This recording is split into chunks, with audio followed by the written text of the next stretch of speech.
For nearly 2 decades, El Clásico wasn't just a football match, it was a battle between two absolute monsters, Lionel Messi versus Cristiano Ronaldo. And bro, these two owned this fixture. Messi, he terrorized Real Madrid. Every time he stepped onto the Bernabeu pitch, he had a personal vendetta.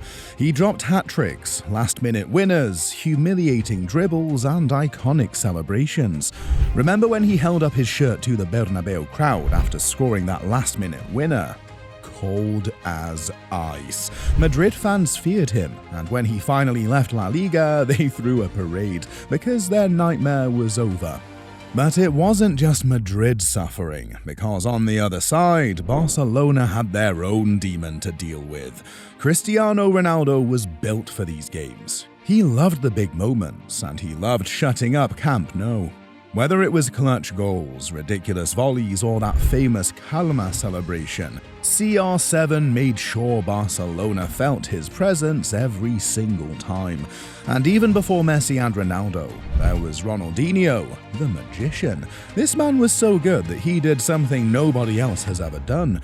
He got a standing ovation from Real Madrid fans at the Bernabeu. Imagine that. The same fans who throw things at opposition players stood up and clapped for him after he embarrassed their entire defense. So yeah, for years El Clásico was owned by the superstars, and for a while, after Messi and Ronaldo left, it felt like something was missing. That one player who could grab the game by the scruff of the neck and make 85,000 people watch in disbelief. And then came Lamine Yamal, the next Neymar. Now I know what you're thinking, bro, everyone calls him the next Messi, but nah, that's wrong. If anything, he's more like Neymar than Messi. Let me explain. See, Messi was all about precision, keeping the ball glued to his left foot and dribbling through tight spaces like a magician. He never really relied on tricks, he just glided past defenders effortlessly with small, sharp touches. Yamal, he's different. Yamal plays like prime Neymar, the one who used to toy with defenders at Barcelona. The flicks, the feints, the unpredictable change of direction, the absolute disrespect for defenders' careers, that's Yamal. He's got that flair, that street football energy, that ability to make a seasoned defender look like he just picked up football last week. And this isn't just hype, this kid is for real, and he was about to prove it in the El Clásico. El Clásico isn't just a football match, it's a war that has raged for over a century. It's bigger than club football, it's bigger than trophies. It's about power, identity, and the right to claim supremacy in Spain. Every time Barcelona and Real Madrid face off, it feels like the entire world stops to watch. This is a fixture that has been defined by legends, players who weren't just great, but players who carried their teams on their back and etched their names into history. And for Barcelona, two names stand above all: Ronaldinho and Lionel Messi.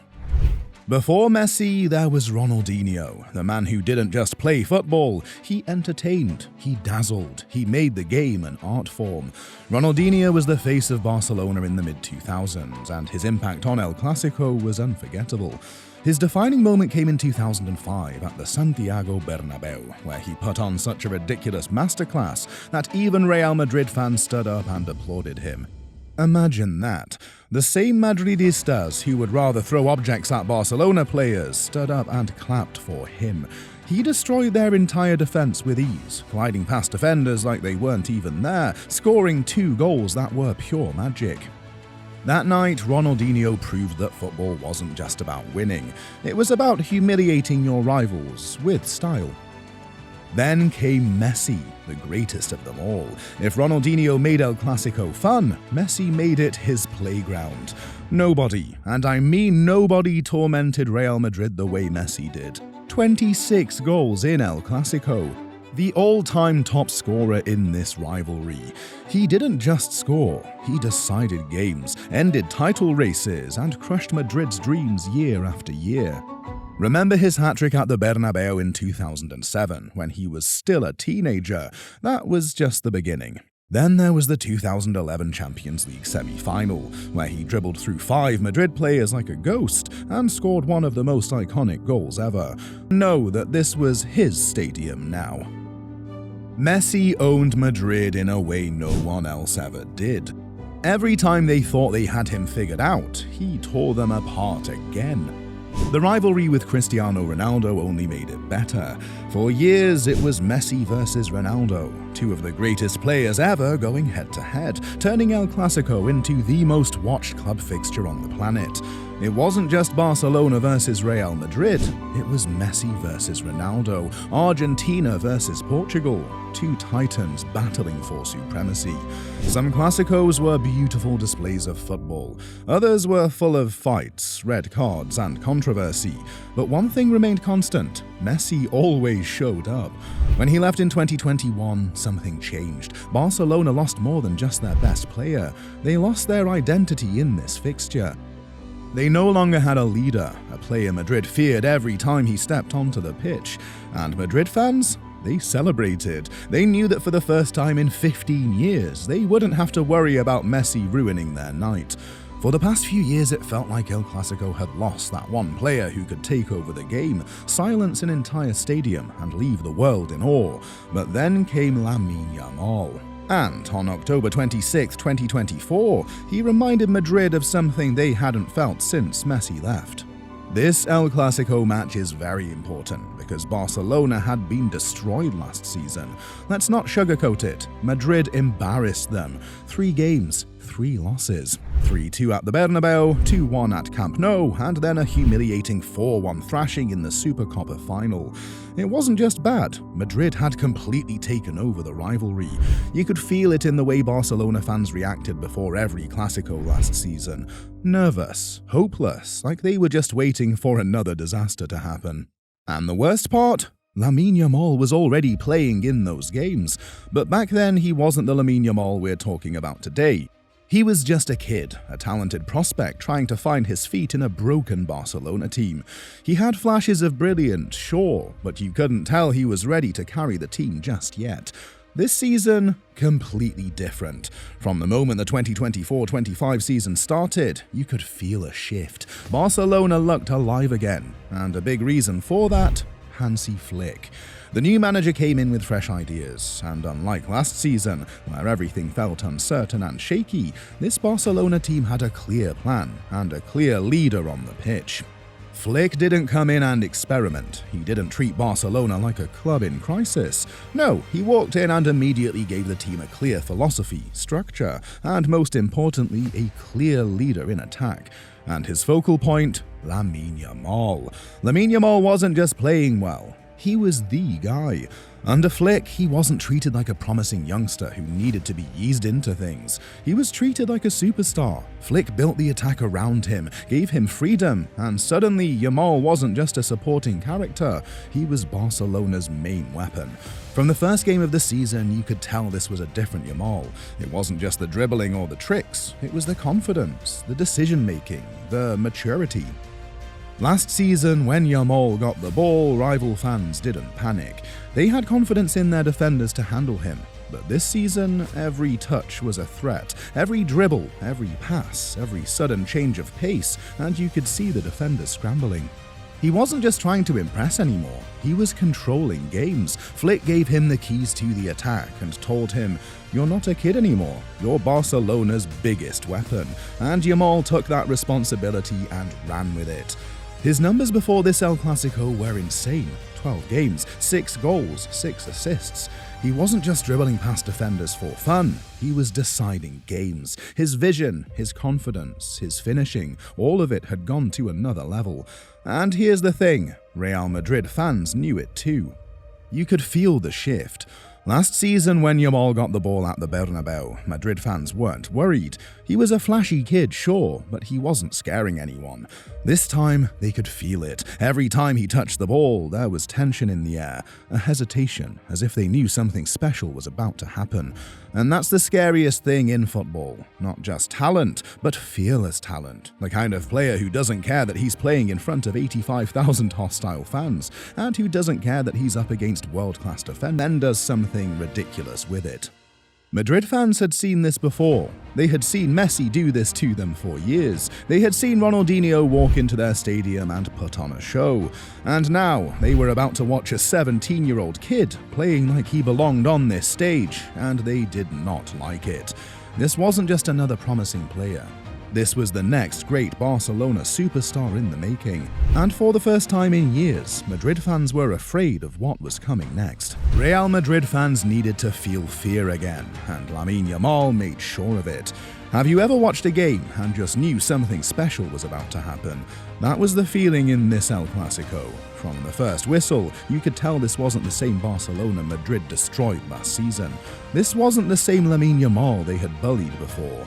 This time, it was different. He wasn't just playing well, he was in control. He wasn't waiting for the game to come to him, he was dictating it. The Bernabeu crowd was loud, aggressive, and full of confidence. 85,000 Madridistas, all expecting another dominant performance. They thought they had already broken Barcelona last season, and honestly, who could blame them? 3 straight Clásico wins, a Supercopa humiliation, and a squad packed with world-class players. They had no reason to fear Barcelona anymore. But Lamine Yamal, he gave them a reason. From his very first touch, you could feel the difference. He wasn't nervous, he wasn't intimidated, he was electric.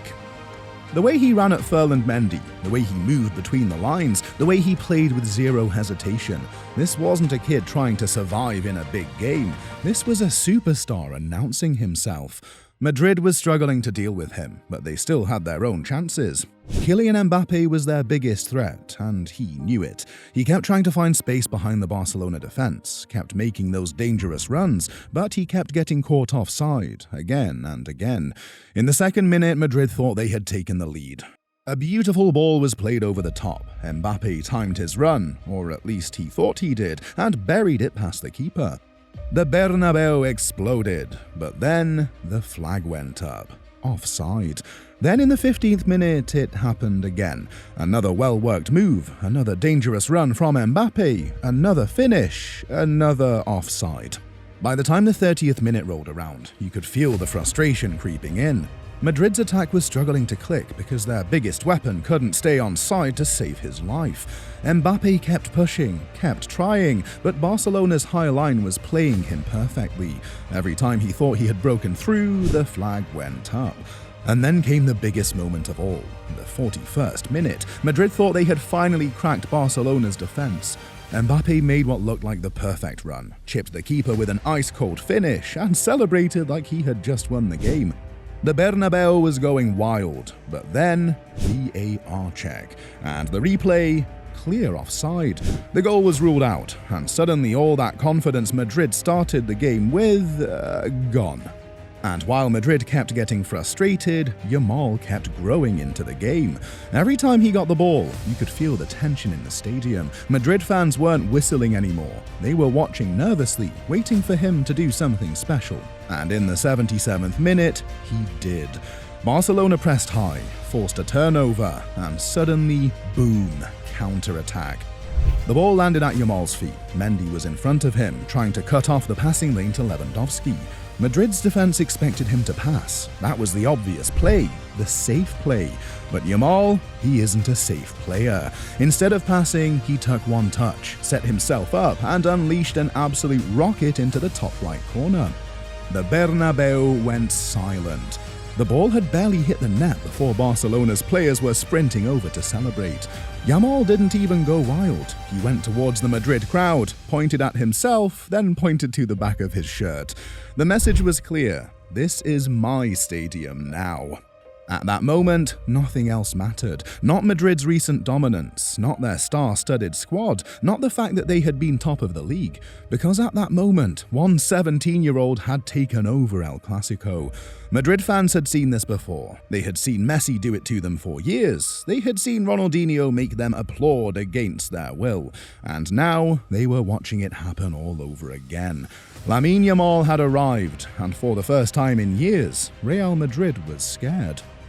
By the time the final whistle blew, the Bernabeu was silent.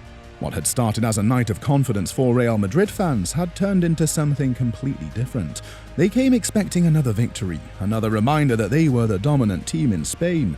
Instead, they watched as a 17-year-old kid tore their team apart, as Barcelona celebrated on their turf, and as a new era seemed to take shape right in front of their eyes. For Madrid's players, you could see the frustration. This wasn't supposed to happen. They had been in control of this rivalry for over a year.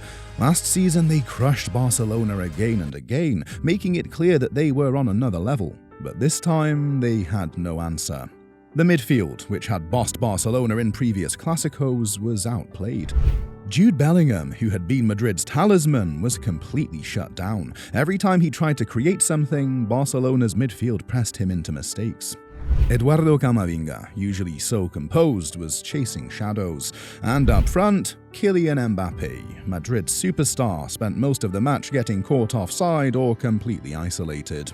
And then there was Barcelona. You could see the difference in their body language. Last season, they walked into the Bernabeu hoping for a result. This time, they walked in knowing they could win. From the first whistle, they played with aggression, confidence, and purpose. Hansi Flick stood on the sideline with a calm expression, arms crossed, watching as his team executed his vision to perfection. This wasn't just a big win, it was proof that his Barcelona project was working. He had taken a team that looked lost last season and turned them into something dangerous. The mix of youth and experience was clicking perfectly, and at the heart of it all was Lamine Yamal. This game was more than just another win for Barcelona. It was a statement that said, "We are back." For the first time since Messi left, it felt like Barcelona had an identity again, a leader, a player who could make a difference in the biggest moments. And for Madrid, this was a wake-up call. The dominance they had enjoyed over Barcelona wasn't going to last forever. They weren't going to walk over them every time anymore. A new Clásico star had been born, and whether they liked it or not, they were going to have to deal with Lamine Yamal for a very, very long time. As Barcelona's players walked off the pitch, their job done, their victory complete, there was one clear takeaway. This was no fluke. This wasn't a lucky night or a one-off performance. This was the beginning of something special. For years, Barcelona had been searching for their next global superstar, their next Ballon d'Or contender. And after this El Clásico, the football world was starting to realize that they didn't just have one, they had two. Because while Lamine Yamal stole the headlines, there was another Barcelona player who was quietly putting together a season worthy of the biggest individual prize in football. Raphina. The Brazilian had been in unstoppable form, delivering goal after goal, assist after assist, and was quickly becoming one of the most important players in European football. His numbers were ridiculous, and his impact was undeniable. If he kept this up, there was a very real chance that he could be in serious contention for the Ballon d'Or at the end of the season. But here's the crazy part, Yamal isn't far behind. At just 17, he had already shown that he was capable of dominating the biggest games, of rising to the occasion when it mattered most. Winning the Ballon d'Or this season might be a stretch, but give it a year, maybe two, and the football world will have no choice but to put his name at the top of the list. Because let's be real, if you're 17 and already deciding El Clásicos, already silencing 85,000 Madrid fans, already making world-class defenders look helpless, then it's only a matter of time.